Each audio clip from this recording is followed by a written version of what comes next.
Whenever you meet other people, always assume good intentions. Deep down, all we are just creatures who want to fulfill desires, and that's why we don't have to ever treat anybody differently. When you see people as having good intentions, it makes your experience a lot better. Great to see you all again. Thank you so much for coming, and some of you coming again and again. Today, of course, before beginning, I must first thank people who made the donations last week, and really, really grateful to all of you guys who have been contributing. Let's come to today's topic. Today, I chose something very interesting. It's about intentions. So I'll first begin with this question. What do you think is default human intention towards other humans? Is it positive? Is it neutral? Or is it negative? So I want you guys to write what you think in the chat. What do you think is the default human intention towards other people? Positive, neutral, or negative? I would be doing these online meetings with you all regularly for some time. If you wish to attend these meetings live on Zoom, save the details. If you need reminders, we also send invitations to you personally on email and Telegram app. To get reminders, do the following. Let's see, neutral. Somebody says neutral, somebody says positive. Negative, positive, neutral, neutral. So we do have some negative also, but mostly positive, positive, neutral, positive. Depends on the person actually. So it could be anything. Okay, neutral, depends on human behavior. It certainly depends, but the question is, on average, humans have positive intentions or negative ones or neutral ones, like on average, if we can say. Negative, neutral, positive. So I think majority ones are positive, second is neutral, and one or two people have said negative, and then some people say it depends. Okay. It was slightly a trick question because actually, technically the answer is none of those. And yes, it's right that it depends. Actually, the depends would be the right answer, but not the way you think depends. I'll tell you soon how it really depends. So before I come to the actual answer of the question, I'm going to give another thought experiment. In the last week, we sent 1,000 babies to the jungle, right? This week, we're going to do something else, okay? Now, in this thought experiment, what we're going to do is we're going to take 1,000 adults, okay? And these 1,000 adults are completely strangers to one another, complete strangers, absolutely. And they also know that all of us are strangers. They were told beforehand. Now these 1,000 strangers are taken to a jungle, and they are left on a small piece of land, and they can all see one another. So it's like a group of 1,000 people. Everybody can see the whole group, okay? So my first question is, what do you think is their feeling in that moment when they are around 1,000 people? And of course, it's a nice piece of land, and like there's a lot of grass and there's nothing around it. So, but now they're suddenly put down with 1,000 people. So when they are with one another, what do you think? When they look at one another, what is their core feeling? And again, I want you guys to write that in the chat. And think carefully about this, because I know you're going to drive probably inspiration from yourself. What would I feel? But I want you to not just think of yourself, but think larger also, which is default. What do you think people would be feeling? So yeah, let's see. Anxiety, not trusting each other, fear, curious, cooperation is needed for survival, scared, panicky, gratitude, competitive and alert towards surrounding, happy, looking for a leader to take charge, that's a good one. Look for unity, search for something of similar mindset, lonely, depends again. Okay, so yeah. And what did we just see here? What we saw here was that, first of all, there is actually a wide variety of feelings that could happen. So it doesn't have to be one, right? You could be feeling fearful, but you also want to cooperate. And then you also want a leader. And then you are also feeling good that I'm not alone. So you can have multiple different feelings in that moment, right? And the feelings could be very, very diverse. Okay.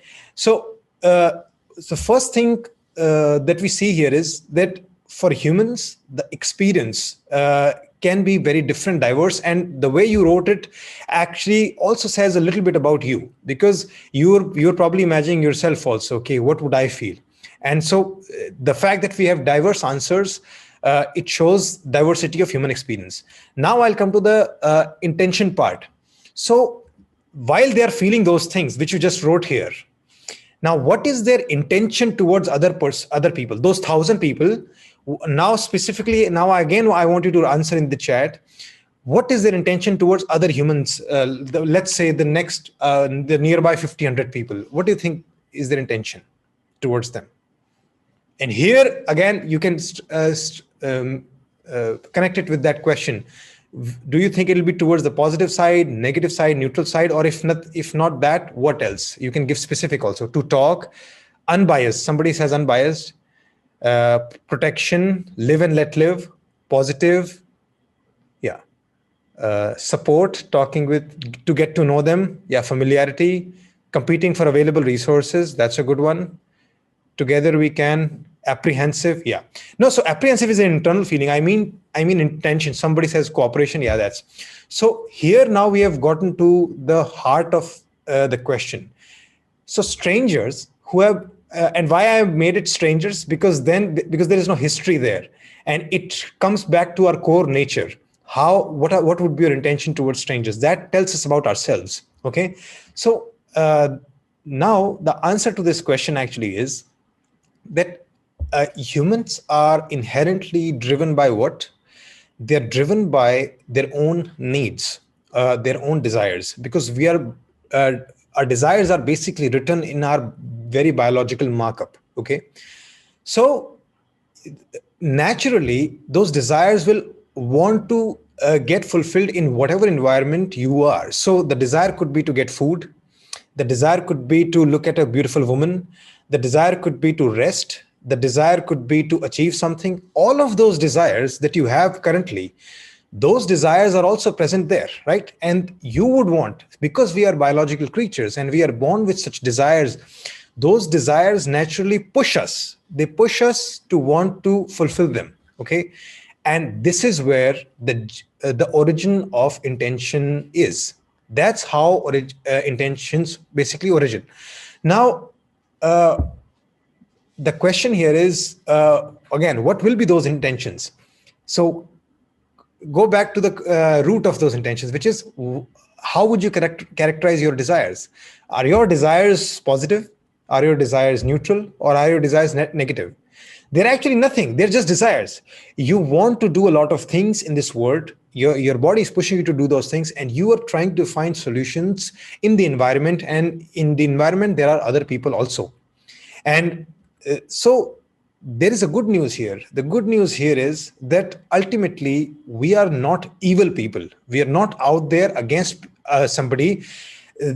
We are inherently selfish in that sense. And if somebody wants to really read about this, there is a book called Selfish Gene also. This is from Richard Dawkins, where he talks about how at the absolute core, our genes simply are thinking about multiplying themselves, like I discussed in the COVID session also. So because at the core, we care about our own needs. So technically, we don't exactly care about the environment or strangers, as long as basically strangers. Of course, you're going to care about your family, but not strangers as such. So as soon as you go on to fulfill those desires, you interact with other humans. Now, other humans can help you or hurt you.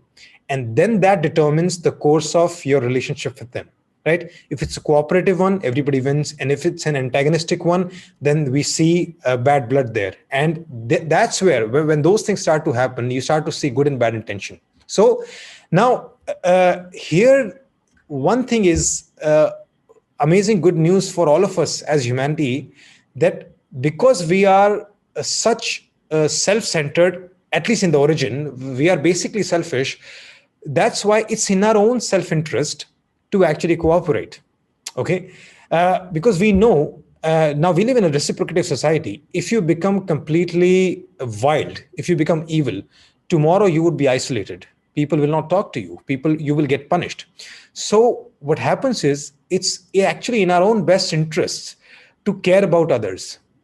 And for that reason, and it's also a desire to actually want love, to belong, to develop relationships. So that's also a reason that we want to maintain positive relationship with others.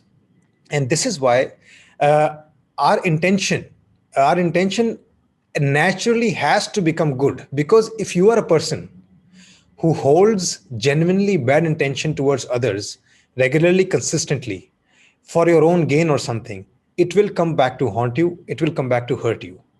And you would be playing a very bad game. You would be damaging your own self-interest. And and why is this a good news? Because we're all like that. We're all selfish and we all want to protect ourselves, and that's why we all have to make sure that we behave decently, that we behave morally, and then we continue to have good intentions towards others. And like I discussed in the second principle, we are all equal and similar. What does that similar means?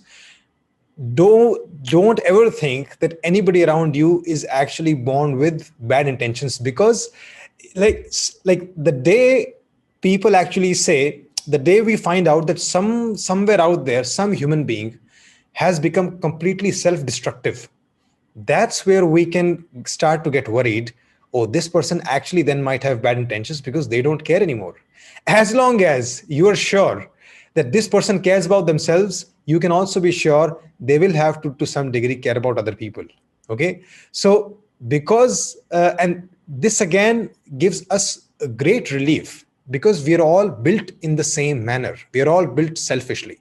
Okay, and ultimately what happens is, when you scale this up, as humanity comes together, when you scale this up, of course you will have all kinds of elements. Now you see people cheating other, you see people stealing, you see people murdering, you see people, there is rape, there is violence, there is suicide bombing, right? You may think, oh, now what are those things? Now it's absolutely true that human mind and human nature consists of both, in the words of Steven Pinker, like I've read this, that's what he used in his book, devils and angels, right? We have both. Our mind, our instincts have both angels and devils. So when I say this principle that on average we have good intentions, it absolutely does not mean that everybody at each time with everybody else will always be good, because there will be a lot of domination, bullying, wrong behavior, because they are acting maybe too selfishly, right? Maybe they are doing too much. But those things ultimately cancel out, and those things ultimately get corrected within time. So in some moment, in a brief moment, you can get hurt really bad, or one of your family members can get hurt really bad. But right now we're not talking about individual incidents, please, because your mind naturally does those things. As soon as I say people have good intentions, you will come up with 10 examples how people are terrible. We're not, and then I can go on to give you 20 examples where people are wonderful also, right? So you can have 1,000 examples of that, 1,000 examples of that, but you will not have a larger picture of how humanity works. Right now what I'm talking about is that larger picture. Okay, on average, net effect of all our devil and angel is actually something positive. And this is the reason that we are able to survive and thrive. If we were really self-destructive, if this humanity really had, if all of us really had bad intentions towards one another, do you think in the past 10,000 years we would have grown and grown? We would be at each other's throats every day, and we would have destroyed ourselves by now. We would be, every day we would be murdering and we would be taking revenge with other people, right? If society was actually like that. The fact that we have been able to grow, it means that the net effect of all the good and bad is actually some good. There is a positive sum game here, right? And what I discussed in that was also, in that cooperation, there is use of knowledge too, as we grow. And in that knowledge, there is morality too, which was the second principle. So with time, because our angel part, the good part, is slightly more stronger, our rational part, and we cooperatively, we make institutions like that, we're able to progress like that. And so this is why now we can feel good about the word, thinking, okay, you know what? Now, this is a word where people have, on average, net good intentions. Okay. Now, there is a reason, of course. I'm sharing this principle. I'll share the benefits soon. But before those benefits, I also want to talk about how to apply this, right? Because this application can actually change your life, your experience, and even your relationships if you do this properly. Okay, just let me actually uh, take out some of my notes here because I wrote down some points. So now, as I understand that, as I've conveyed that our default intentions are actually good because of all of those reasons, because we care about ourselves. Now the time is to the way to behave with other people is to actually always, whenever you meet other people, always assume good intentions. Okay, whenever you meet somebody, and even if in that moment you see somebody behaving very erratically, very odd, they are being very stupid, they are being malicious also, but when you look at them from a distance, when you analyze them, I want you to remember that even that person ultimately wants good for themselves, and they are trying to do their best, and they are not born evil. Nobody's born evil. People can be very mistaken about things. So for example, if tomorrow uh, somebody tells you that the way to earn respect is to put somebody else down, right? Now, you could have a very wrong piece of information like that, very unwise idea. The way to get respect is by thrashing other people, because that will then create fear, and then you can get respect.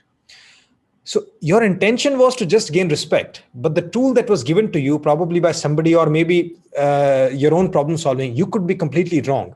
But deep down, you're just like me and everybody else who wanted to fulfill a desire.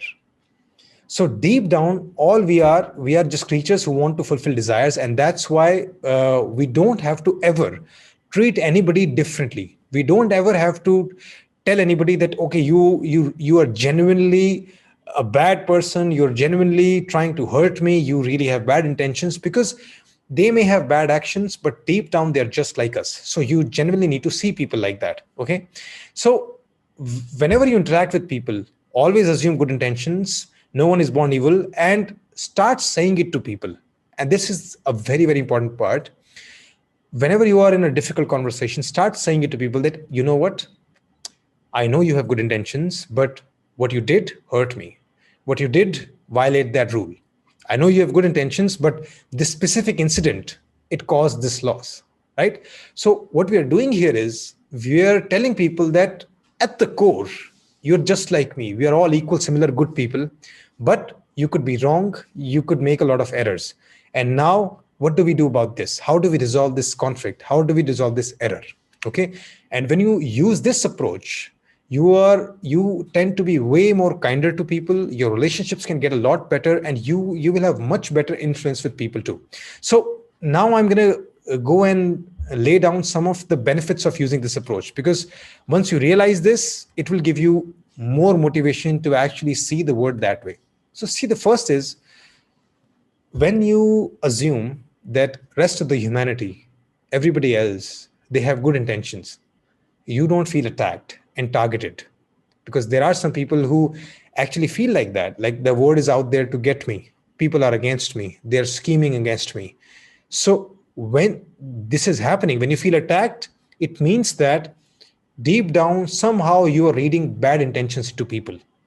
And what does that make you feel? Of course, it's going to make you feel angry. It's going to make you want to have revenge against people, right? Your experience can be terrible if you're reading bad intentions in people. So, first, for your own experience, for your own life, for your own good feeling, when you see people as having good intentions, it makes your experience a lot better. Okay, so the first benefit is for your own happiness. Then, once you feel that inside, of course it's going to come out in your behavior too. And when you do that to others, when you make others feel that, you know what, I see you as a good person, others feel good too. So when you give them credit for having good intentions, they feel like a good person inside. They find you, they like you more also, right? Because it's like, think of this, having good intentions is like synonymous with being a good human, isn't it? So when you express things like, I know you have good intentions, you just told someone that they are a good person, they're a good human. Because what are we? Like I said, at the core, we are beings who have desires and who have just intentions to do something. And we can make a lot of mistakes, but as long as somebody says that at the core, at the deepest level, if I'm good, then I'm a good human. So this is why good intentions are literally synonymous with being a good person. So when you make other people feel that way, now the relationship between you and them is much stronger. Now you are allies, because both good people are coming together. You're not enemies anymore. Okay, so this can transform your relationship with people, and now they also don't feel attacked as much. So another benefit of that is, if you really want to correct people, if you really want to influence people, if you simply go in with criticism, if you simply go in attacking them, trying to, oh, you know what, I'm going to be very honest, I'm an honest person, so I just give them as it is. So you think that your honesty, your criticism, you bashing people like that would help them? It would never, because they'll shut themselves down. They would remove themselves from the situation. They will escape you, right? So this is why, if you really want to influence people, you have to really first make them feel good. You have to overall make them feel that you see them as a good person. Then they become open to you. Then they want to listen to you. When you open your mouth, they won't run away. Because now, even when you criticize them, overall they won't feel that bad, because deep down you have made them feel like a good person. So it's like, since I'm a good person, I can take a little bit of improvement. That's fine. But if you see me as a bad person, I don't want to talk to you anymore. Okay. So this, it applies to your relationships. It applies with your children. It applies with your students. It applies with your friends. If you really want to point something out, keep saying this. I know you're a good person. I know you have good intentions, but I would like to talk about this thing which has bothered me, or which I would like you to improve. And you would think, now, why do I have to keep repeating it? Don't they know that I see them in that way? No, they don't. Because when you say the criticism, that immediately occupies their mind. The moment you say something negative, they can't think of anything else. They are in self-protection mode. They are completely shutting themselves. So this is why, to open them up, each incident, every time, whenever you have a difficult conversation, you always have to remind them that I see you as a good person. You have good intentions. Overall, you are nice. Overall, you have done a lot for me. Overall, you are amazing. But then, like one of those things, no, you don't have to do all of that, but at least some of that thing where, and the principle, you can think of it like this: general good, specific problematic. Remember this one line: overall good, general good, the whole personality is good, but then a specific behavior could be wrong. That's how you talk to other people. Okay. So overall you have good intentions, but then specific, there are problems, and people can take that. They may still fight back, they may still get defensive, they may still disagree with you, but they won't get damaged. They won't run to grab your throat. They won't attack you back, because you have not attacked them. Okay. So that's the key difference. Okay. And finally, if you see people as bad, it could actually become a self-fulfilling prophecy, because then you're going to be negative towards them. Then they're going to act like that. Then you're going to say something ignorant, and they're going to feel much worse. And ultimately, they act worse. And then you feel, oh, now they really have bad intentions. Maybe they have bad intentions because you thought they had bad intentions. So you can actually end up having that self-fulfilling prophecy. So sometimes, if you want people to be good, you have to expect good from them. And so many times parents also make this mistake with children, which is they are expecting the worst from them. They're expecting, tu to kuch kar hi nahi sakta. You can't do anything. You'll always do things wrong. And you're just out there to trouble me. They literally read the worst intentions in their children, and then they get really bad results. So surprise, surprise. Now, this is why it's important to be able to tell people, I expect good from you. Like, this is a small example, although I could see through some of it, but it did leave an impact. I'll share a small example. So when I joined my MA psychology course, the director, so she actually knew me from before, because I had been a student earlier also, but I had dropped out. So she knew who I was. But still, when she met me in the first meeting, and she knew my profile, that I was academically good and all. So she met me and she just said a couple of things. And while she was leaving, she just said, you know what? I expect great things from you. And I just felt really great. Now, suddenly, so I don't know the director that much. I am here for my own goals, and suddenly I just wanted to do better in my course. These were just like first few days. Now I know maybe she says that to 10 different students who come in there, and that's fine.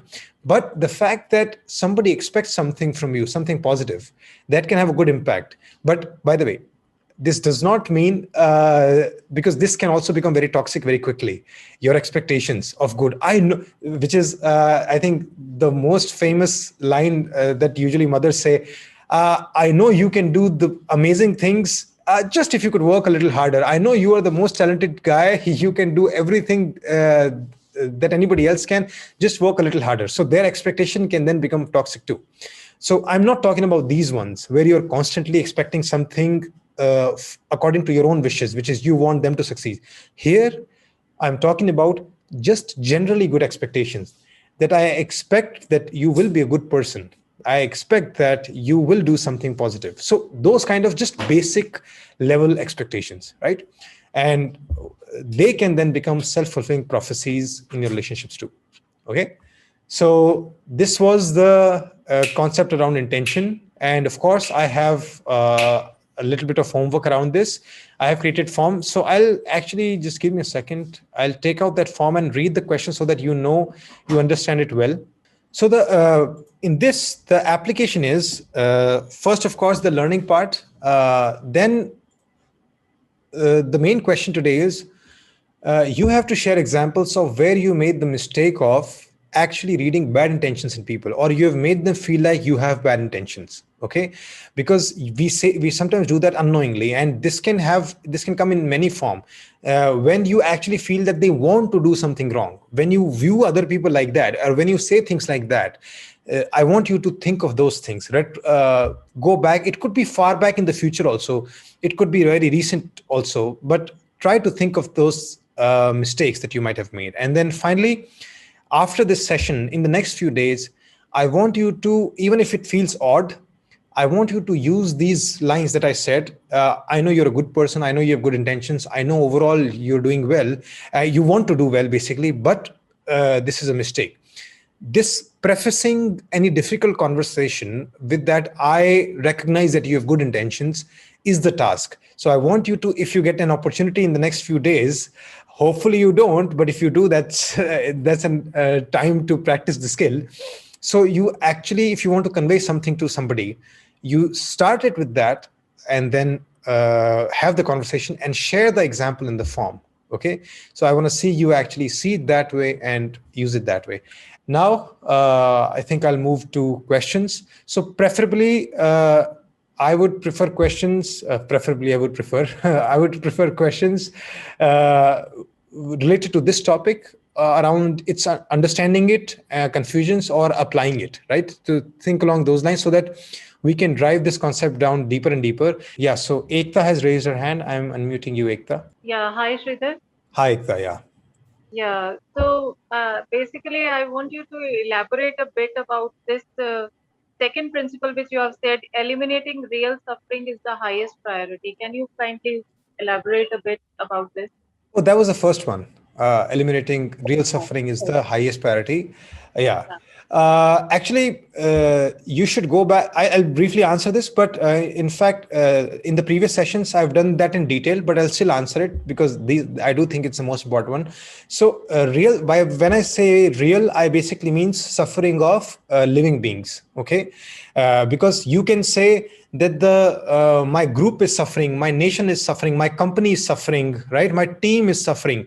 Again, when I say real suffering, it means suffering of an individual being or a creature, even other species also. It's not just humans. So that's what real suffering means. And when I say it's the highest priority, it basically means that any other goals of life, whether sometimes it could be following your culture, following some rule, or sometimes gaining material things like gaining wealth or your car or anything, everything is secondary. So basically, you should not justify human suffering because, oh, you know what, I'm causing that suffering in the name of such and such, like in the name of religion, in the name of country, in the name of my company, in the name of greatness, in the name of this or that. So nothing can justify that. Human suffering must be addressed first, and it is the highest priority. And overall, the larger goal of humanity is to move the maximum number of people from suffering towards well-being.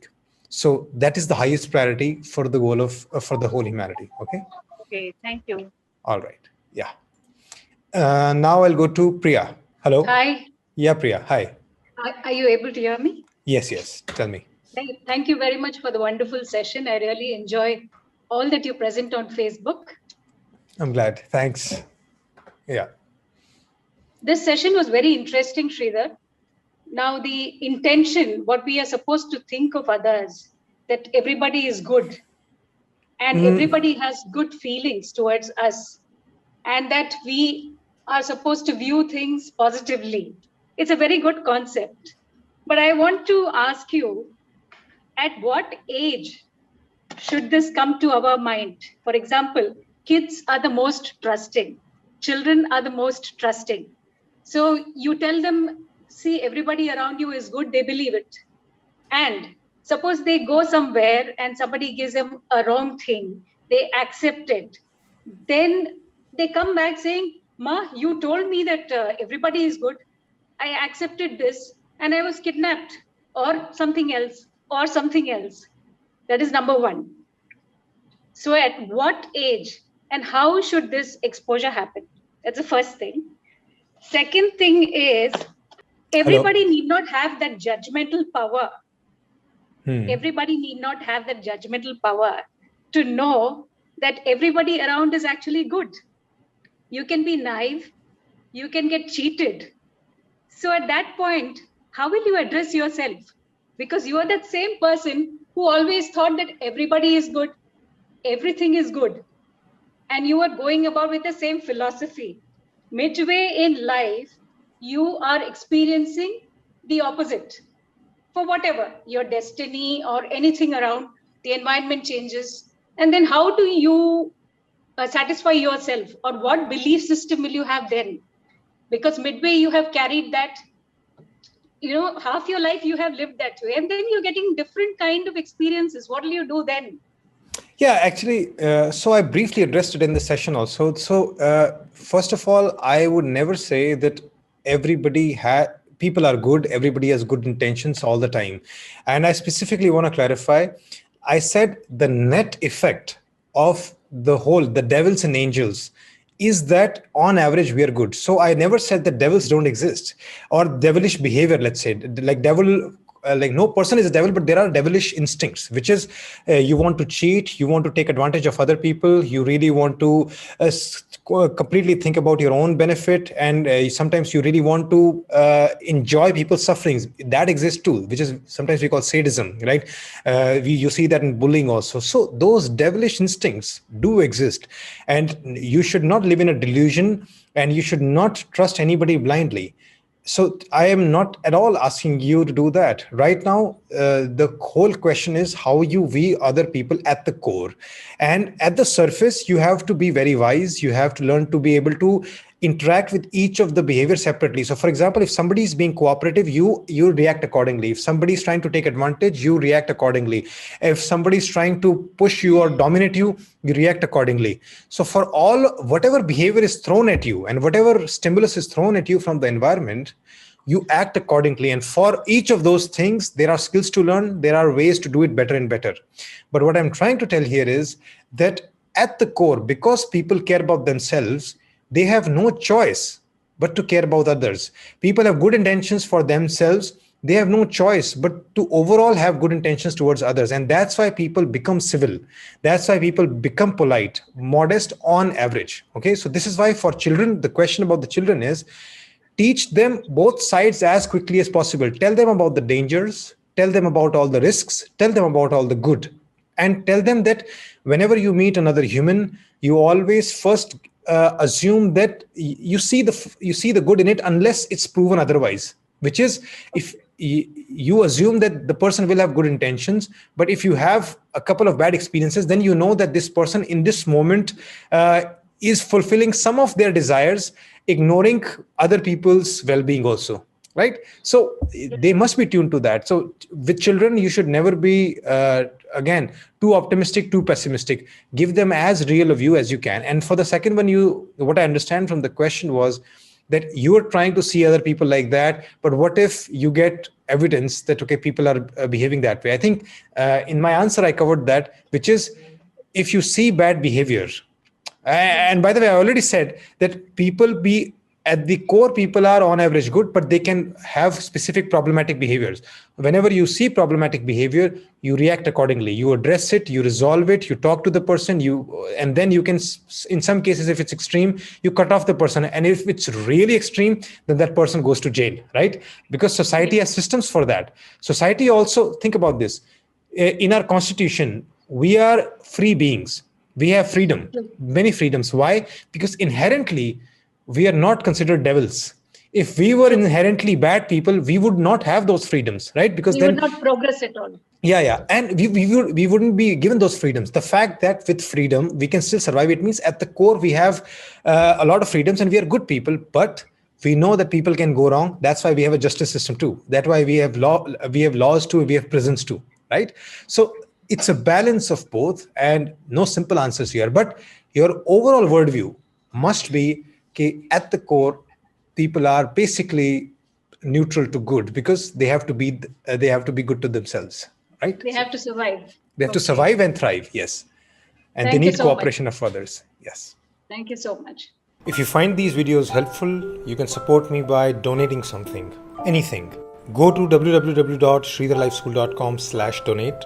Those who have been contributing, I'm truly grateful for your support. Please continue to do so. Wait, we have one. Anuja. Anuja, I'm unmuting you. Hello. Hi. Yeah, hi, Anuja. Shridhar, you said intentions, good intentions, bad intentions, and we all are having the same blend also. But all these things we become aware through the passage of time in our life, through learning and experience and interacting day by day, means in our everyday life also. So we can't say that this is the right time to finalize that this is good. The moment we move to the another part, then immediately we start feeling, this was not good, something better is also there. This is the thing. So when we are working with these type of people, and we are trying to adjust, and means everything is there, but still yet their intentions, their defensive attitude and everything, maybe their insecurity at workplace is also there. So how to handle these things? Yeah, so could you give an example of that? Because that would clarify the question a little better. I'm working at a particular place. There are around 160 members are there of different level, top level, middle level and lower level. So we work with everyone. But we find that everybody is trying to manipulate with each other and goody in front of everyone. From the back side, they are totally different. And especially when the number of female is more. Sorry, I'm also female. But they are trying to pull each other and bring down. Why it is so? Even in social life also. Why it is so? Yeah, so that's actually a good question, what you just said there. So let's look at the roots here. What are our roots? So we have evolved, humans have, in fact, all other beings, we have evolved actually through a very competitive process. If you look at evolution, if you believe in it, I do. If people believe in it, it is an inherently competitive process, which means that certain genes can survive and certain won't. And if your genes cannot adapt to the environment and cannot live in the environment, they ultimately die off, right? So what that means is, even in our desires, the way we are born, there are desires to compete, to rise higher up in the hierarchy, to improve our status in the society. These are at the core written in us, and because they actually push you, and so, like somebody said in those chat also, that there is competition for resources. today we are pretty much living in very abundant societies where we don't have to literally take food from somebody's hands, right? We can just do good, honest work and food can come to our plate. But there was a time where if you eat, then somebody else probably won't be, because there's just one prey, right? So what that means is the behavior that you're seeing is inherently, it's talking about the competitiveness which is built into us. Okay. But there is a good news that that's not all we are. We are more than the competition. We have the capacity to be generous too. But that also means that all of those things will be displayed when you see people around you. So this is why, and during competition is inherently what? It's a zero-sum game. My loss is somebody else's gain. My gain is somebody else's loss. For example, if you are in a corporate hierarchy and there is one position of a manager and there are 10 members in the team. So if I become the manager, if I get promoted, then somebody else cannot. And if they get, then I can't. It's a zero-sum game so many times, right? When there are limited things you're trying for. And as soon as there is a zero-sum game, there is competition, there is vying for the resources, and there people try their best, they try everything to get ahead. So, but again, thankfully, our societies have become so generous. Not so generous, actually, I misspoke, so abundant that we don't really have to get into the ugly competition. Right now, what you're seeing is gossiping type of competition, which is you're going to badmouth somebody else behind the back, right? Or you're going to maybe try to do something extra good and tell other people that I didn't do it, but you actually did it. And so you can score numbers, but then other people are basically off guard. You can do all kinds of these behaviors. But these behaviors, if you compare it to real wars, real violence of competition, it's way better. So technically, we will never completely run out of competitive behavior. But with time, as morality grows, thankfully, people are finding out that to grow in life, you don't actually necessarily have to pull people down. And here, I would say, the people who engage in such kind of negative behaviors, where let's say you're bad mouthing somebody behind their back and at the face you are very nice, basically clearly wrong behaviors, we can say they actually don't know that there are better ways to fight the competition, right? They can actually they can play a positive sum game too. Like if they really work hard, if they actually be nice to people, and if they behave cooperatively, they can still succeed, right? So just to give you a small example, how I had to kind of rewire myself also. So again, an example from my class, MA class. So the first semester, I went in with huge passion that, you know what, I'm going to do my best in this course, because I was studying psychology officially, properly, formally for the first time. And I was academically always good. So I knew that I really want to do well here. Okay. So what happened was our classes weren't so good, I'll be very honest. But at the time of exams, when I had the curriculum and I knew that I had to study for it, I gave my everything, right? So what I did was I got the curriculum. I used to consult 3, 4, 5 different books. And then I used to go to internet and make amazing notes. And those notes were basically so good, and I'll tell you why they are good. I'll tell you that later. Of course, I ultimately, through that process, I was able to get the gold medal in my course.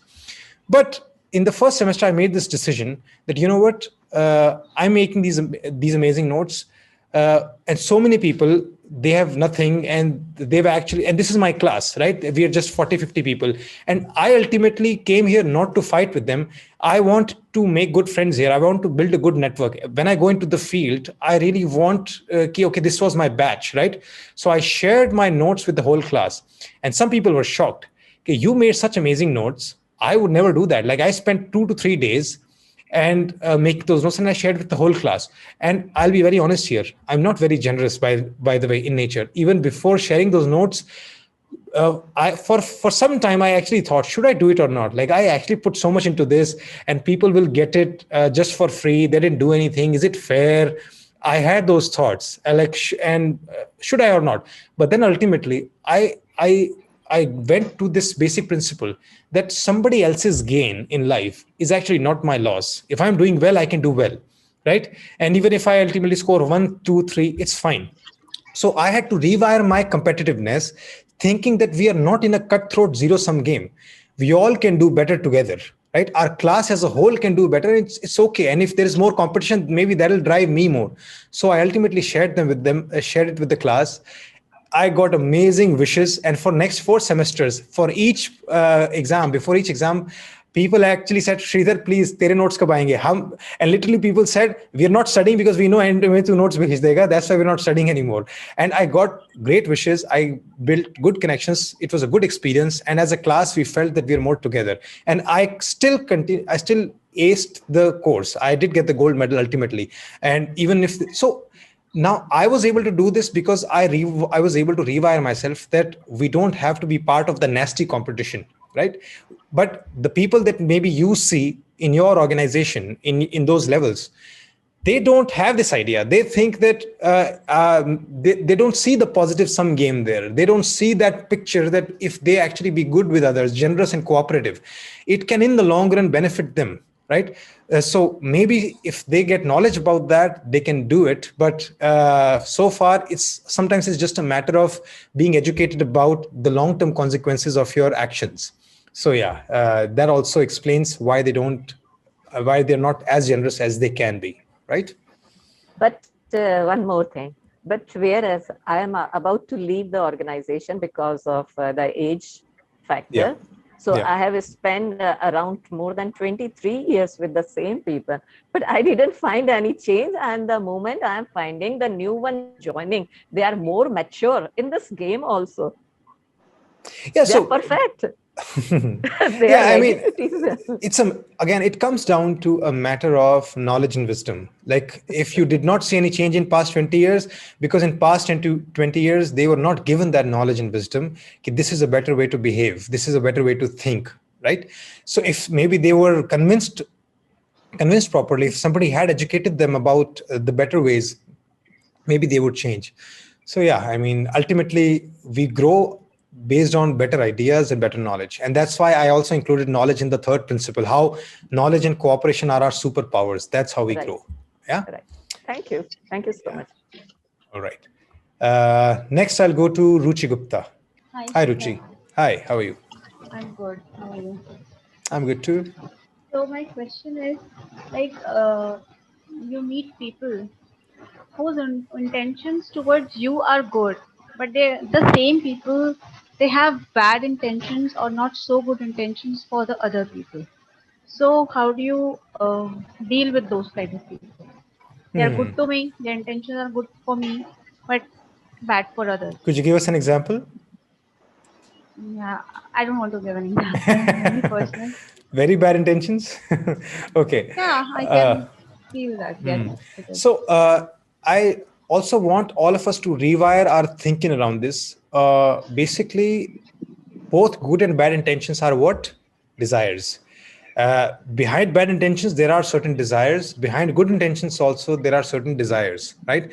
And inherently, desires are not bad and good. They are what they are. But yes, they may have good and bad, positive, negative consequences for other people and ultimately for yourself also, the way you fulfill them. So in your case, sometimes what people do is, like she also said in that example about the corporate world, you end up playing a very short-term game, or sometimes you're acting on the stimulus, which is, you hurt me, I'll hurt you back, right? Or sometimes if I don't like you, I'm going to behave in such and such manner. So now I don't exactly know because you've not shared the actual intentions, but what I can say is that for us, we are not static beings. For me, even parents behave differently with their own two children, right? Because those children are different. So the people that you're talking about, of course, they're going to be very, very different. They're going to be different with you. They're going to be different with other people because you are also part of the equation. Because whatever you say, do is a factor in your relationship with them, and whatever the other person does, it's a factor. So maybe your nature, your way of talking, your way of interacting with them is in such a manner that they are good towards you, and that's probably not the case with them. And there could be multiple factors. So it's completely normal, natural that a very, very nice, generous person seemingly could be very cruel or narrow-minded with somebody in another situation, because we don't have, okay, this person is generous, so they'll be generous all the time, or this person is cooperative, so they'll be cooperative all the time. We change with people, we change with environments, and you're going to see that change everywhere, anytime. We have so many faces that way, and that's completely not natural only, right? So nothing to question there. Okay. All right. Next, I'll go to Harpreet Kaur. Harpreet, I'm unmuting you. Yeah, I just want to ask, like, see, generally people talk about karma, whatever you face or whatever struggles you are facing, it's only because of the past life karma. Yeah. I think we've lost you. We can't hear you, Harpreet. Hello. Situation force you to be very rude and like the unacceptable behavior. Some people tell us that whatever you are feeling, whatever you are sacrificing, whatever you are going through is due to your past life's karma. And but these things many a times make us behave in a manner the people do not accept it. So because of the past life karma which we don't know, we are also like हम एक अपने इस जन्म के कर्म भी खराब कर रहे हैं. So how do we handle these situations? Obviously, when we turn rude or we are just say suppose in family, I'm a married lady, so in family, in my in-laws, many a times these things happen कि यार ऐसा नहीं होना चाहिए था. ठीक है, अगर ऐसा किया है तो I should be that way, है ना? So क्या हुआ, क्यों हुआ? आपका ये कर्म है, आपका ये past life का कर्म है. But now these things are forcing me to be bad to the people, है ना? कि आपने जो किया वो गलत था, so I need to be reciprocating that. I intentionally don't want, but the situation is such I cannot handle this thing more. And leave about past life karma, I am spoiling my this life karma also. So you mean to say that they are being bad because of, or you saying that you are sometimes acting? Whenever someone faces anything, we say, हाँ ये गलत हुआ ना, it is because of your own karmas, past life karmas. But many a times it happens कि हम अगर कुछ बुरा करते हैं, तो वो कहीं ना कहीं reaction होता है. Like some event created by someone, and our response is taken as a bad reaction. तो वो उसके grudge की वजह से we are spoiling our this life karma also. So how do we handle these things? And I have come across many things in my 28 years of working experience in different fields.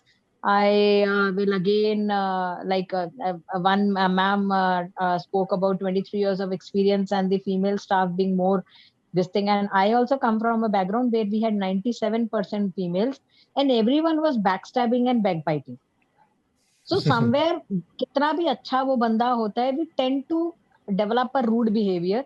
जो हमारे साथ बुरा हो रहा है वो हमारे past life के कर्म है. But now what the other person is doing, he is forcing us to be bad. So are we not spoiling our this life karma? So how do we manage things कि यार हम अगले जन्म में भी जो भी अगर if you are if we are reborn as a human, so this life karma again does not affect my next life. Or these things, my bad behaviors do not affect me in my coming life or anywhere around for my family or my child or anyone else. Okay, that's an interesting question. First, I'd actually do, because now two people have shared this, that how they found out that women kind of backbite more.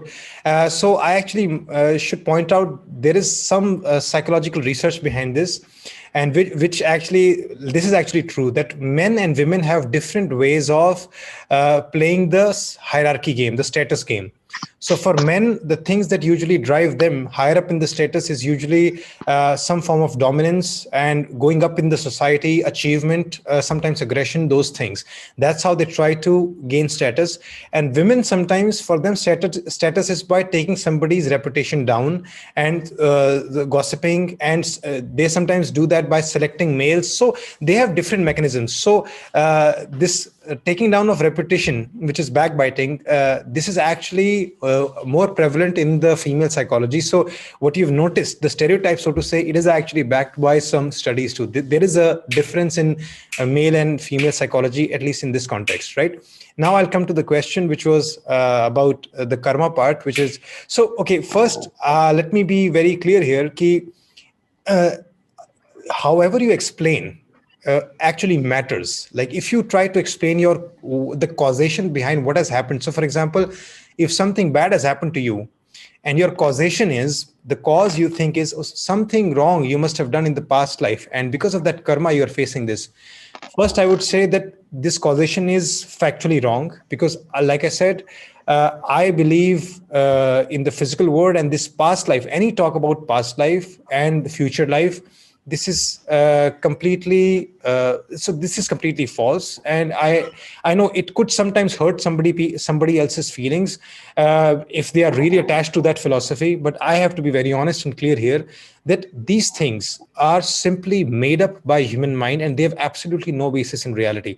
If you look at our biology, if you look at how the world progresses and how chemical reactions and biology works, so after death, ultimately we are just converting ourselves into some other form, right? Some other form, which is, if you burn yourself, then it's different. If you are in a graveyard, then it's different. And so, and if you're floating in a river, then it's different. I'm going to be very crude here, because ultimately I don't ascribe too much specialness to this human experience that somehow we'll have this afterlife or past life. Like if I ask you right now, do you think a monkey would have a past life or afterlife? Probably you would say, why would a monkey have a past life or an afterlife? Like we don't have those instincts for them. Would a cat or would a mouse have a past life, afterlife? No. But somehow for humans, we see ourselves a little different, and we have devised so many different explanations. So first off, anybody who claims that there is a past life, a future life, they are factually wrong.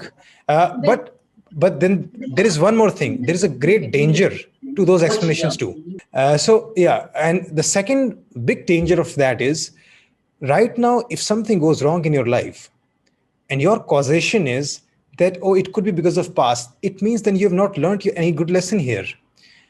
You have simply ascribed it to your past life. Maybe you said something wrong. Maybe you took a wrong decision. Maybe there's a problem in your personality. Maybe you acted in a wrong manner, or maybe sometimes it was just a matter of bad luck. Sometimes it was way too random. But if you analyze your bad times like that, how will you ever take lessons? How will you improve? How will you actually make sure that you're better next time? You control your future. You won't be able to.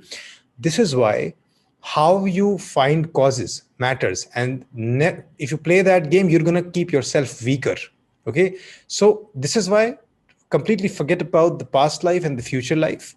Let's come to this life. And now I'll get to the question where you said, in this life also, if you say something bad, if you react bad, if you're rude to people, then you are affecting karma. So karma actually tends to have this very heavenly connotation, which again, I'm not fond of.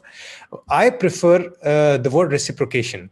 So the concept of karma does have some value, because it talks about the concept of reciprocation, which is, we do live in a reciprocative society where whatever you do does matter and people do respond to you accordingly. Okay. In that way, we are reciprocating with one another in a very sometimes transactional manner also. So in that sense, if you are continuously rude with people, it will come back to you, and it would be definitely a bad idea. If you want to live a good life, then it's really important that your actions and your thoughts, they are aligned with that, so that not only you have it for yourself, but for other people. Not only you have to treat yourself good, but others also, so that you create that good reciprocation going. And if you're generous with people, they will be generous with you. If you're nice to them, they'll be nice to you. If you are rude, they'll be rude to you. It's very simple. Any child could understand this, but yeah, we don't really need to go into bigger heavenly explanations. It's a very simple concept, because we live in a society where we can see others' behaviors, we can analyze them, we can see our own behavior, and we can think about our relationship with them. We can see what's fair, what's unfair. So all of those things come into play, and we ultimately we tend towards, and that's why we tend towards a fair society, because whenever you see something unfair, it really makes you angry inside. There is some imbalance here, and your mind wants to correct it. So we have that need too. So reciprocation, that need for fairness, all of them come together to make sure that there is some karma. Just to explain like what karma really is. Okay. All right. I hope that answers the question to some degree. Okay. Next, I'll go to Pankaj. Hi, Shridhar. Hi, Pankaj. Thanks for the wonderful session. Thank you. There is some high-level talks going on. I have little less concern. I get whenever there is some plan within friends to go somewhere, like we are planning to go some outing or something, and we have created a group and we are discussing. So suppose when we have decided a date to go and people are not responding, maybe yes or no. So then I feel irritated from inside. Maybe I keeps on checking why the other person is really interested to go, but somehow he is not responding to that messages and all. So so in that case, my intentions are good, and I don't know about their intention, why they want to, whether they want to go or not. So this keeps me irritating for many things, like normal going out or some games or anything. So this is a small concern. Yeah. So again, those 4 words: good intentions, problematic behaviors. Right. So your friends don't have anything against you. They don't want to trouble you. They don't want to keep you irritated and angry. They are just going about their lives, living their own way, and they have multiple things in their minds. They have their own nature. By the way, I'm also that irritating person who replies late. I have to confess this, right? Because I just hate using my phone. And for hours and hours, my phone just lies on the side. And then in the evening, I'll go check my phone and then reply. And sometimes I'm late in that too. So people are constantly annoyed with me, right? And if you say, why am I doing it? Obviously, it has nothing to do with other people. I also feel bad that they have to wait for my reply. But then the reason for simply that is I don't enjoy that kind of interaction, just going in the phone. I prefer talking in the person. So if you're a person who is in my presence and we are talking one-on-one, I actually feel very embarrassed taking out my phone, right? And that's why sometimes even calls come and I'll just put them on silent and I ignore all my messages because I somehow find it a bit rude to take out phone when you're in company of other people. I do it only when absolutely necessary. And I try to avoid it as much as I can. So now it's coming from who I am as a person, what I value in life. It is costing me a little bit. But again, it's more about my own desires to have a mobile free zone, or sometimes making sure that I give more importance to other people who are there in my live company, right? So yes, this behavior will irritate other people. Like if you were my friend, maybe you would get irritated by this too, right?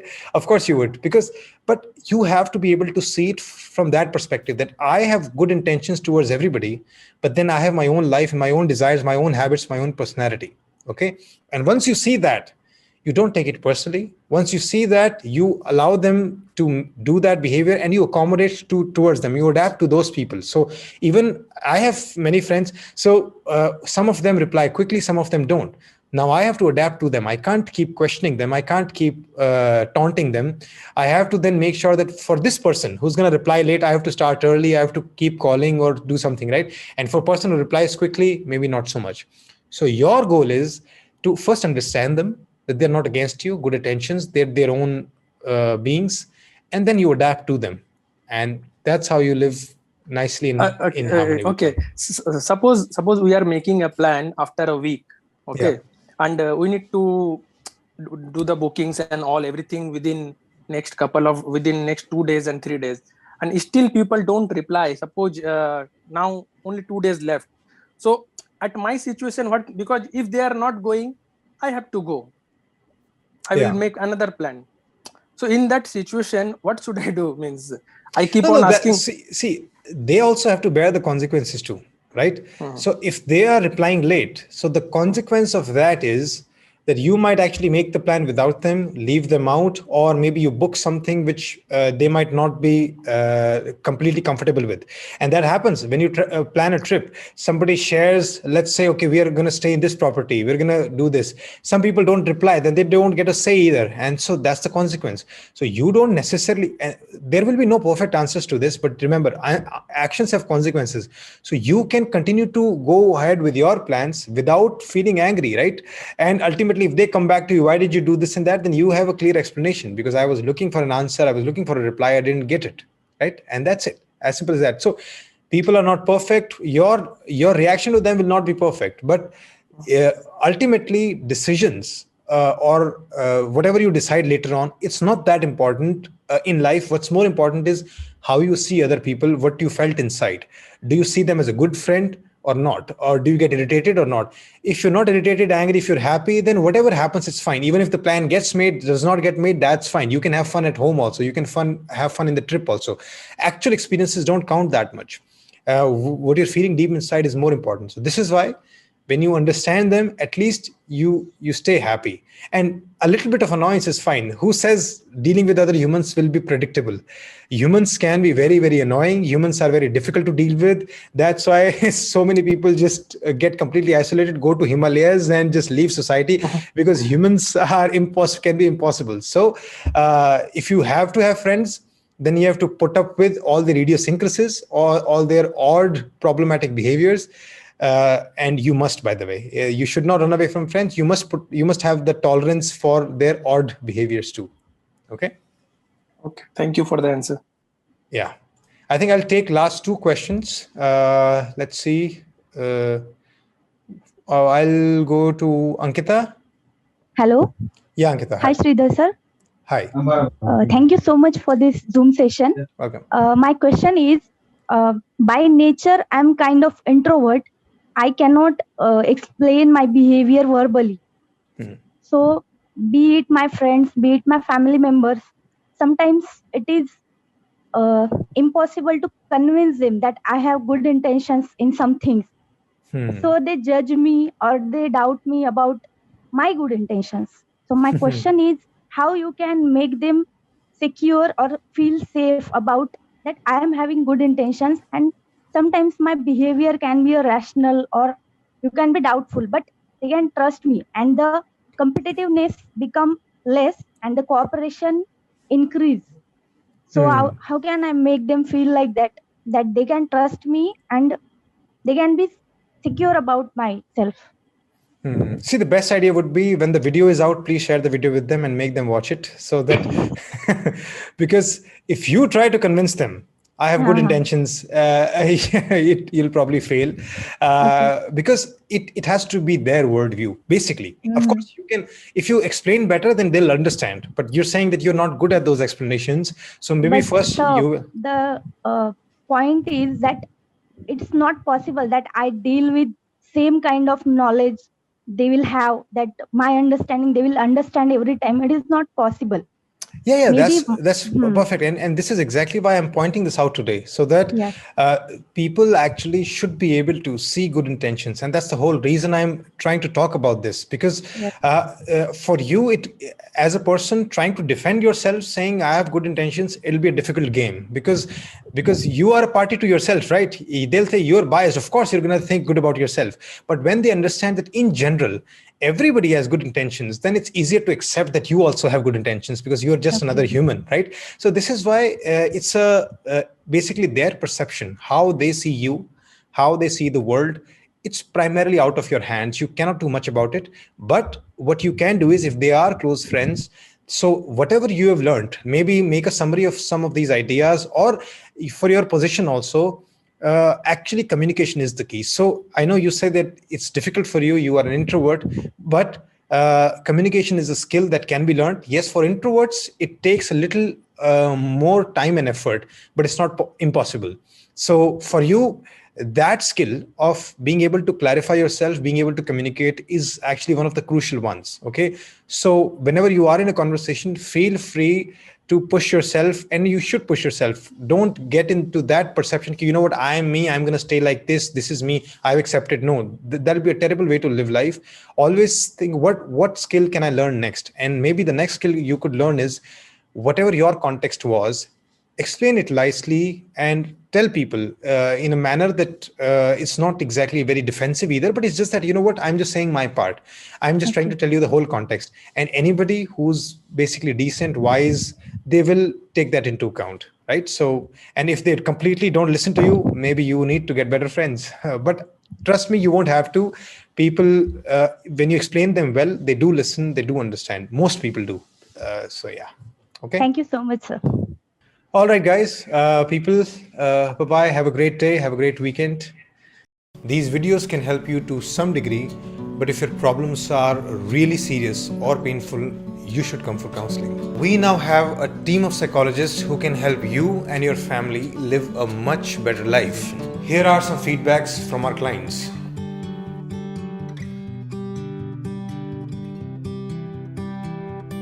If you wish to take counseling from us, go to our website page www.shridharlifeschool.com/counsel. Click on this link and fill this application form. We will get back to you soon.